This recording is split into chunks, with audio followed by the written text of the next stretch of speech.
And good evening, everyone. Jackie is off tonight. After that brutal winter with no water, some Niagara Falls residents say they're not convinced the city will fix that water problem before next year.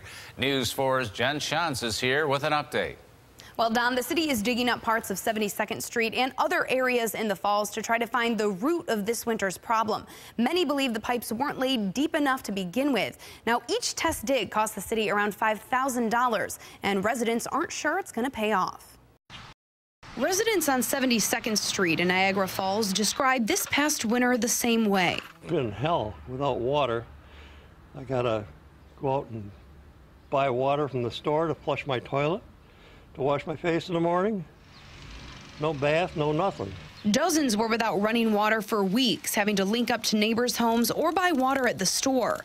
Kathleen Becker and her husband had their pipes frozen twice. It cost us $1,000 a piece for them to come out. My husband asked them about when he came back on the second time if they could give us a break, and the guy goes, no, Mother Nature did it. But many residents say the city is at fault for not laying the pipes down deep enough in the first place. The Water Board promised answers and is in the process of digging up part of 72nd Street to find them. I'd like them to tear up the street, redo it, and insulate all the water lines crossing the street. Well, residents are trying to stay lighthearted about this. You'll see these signs that read "House for Sale, Water Seasonal" up and down 72nd Street. Some residents tell me it's their way of expressing their lack of faith in the Water Board. Today, the Water Board announced an additional 8 tests will be done around the falls to find the root of the issue.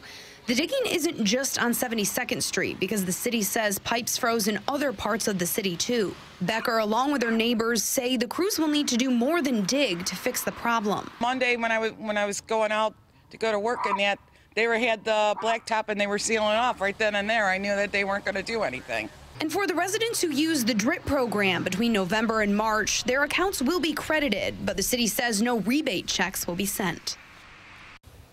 This digging will be completed over the next several weeks. No word yet on what specifically the Water Board or the city plans to do with what they find out. Reporting live in the studio, Jen Shantz, News 4 at 11.